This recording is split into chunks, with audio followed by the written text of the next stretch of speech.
Europos dienos išvakarėse Europos parlamento narys Justas Palestis apsilankė Vilniaus Juventos gimnazijoje.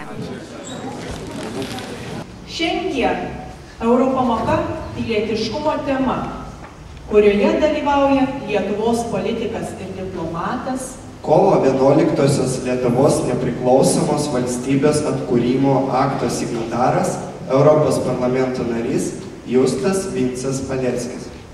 Norėčiau pradėti nuo to, ką aš važinėdamas po Lietuvą, susitikdamas mokyklose, dažniausiai klausiu.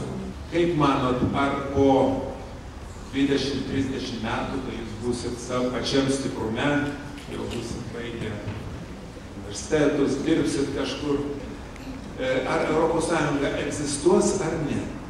Ar ES subirės? Be abejo, labai galimas dalykas, kad jį keisis, galbūt bus tokia vieningesnė, galbūt bus mažiau vieninga, bet ar jį egzistuos, ar jį gyvuos, ar ne?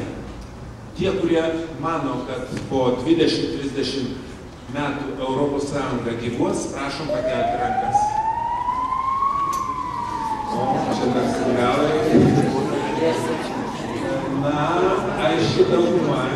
Tie, kurie mano, kad ES subirės, yra, bet mažiau. Europarlamentaras Justas Palestis moksleiviams pristatė Europos parlamento vaidmenį ir veiklą, supažindino su europarlamentaro darbo specifika, diskutavo, atsakinėjo į moksleivių klausimus. Ačiū labai, ačiū ir noriu palinkėti jums viso ko geriausio.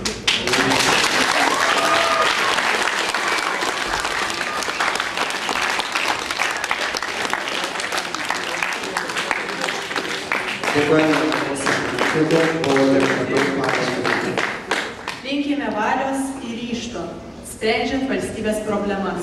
Ir norėtume, kad iš mūsų Juventos gimnazijos nebūtų atimta teisė egzistuoti. Ačiū Jums labai.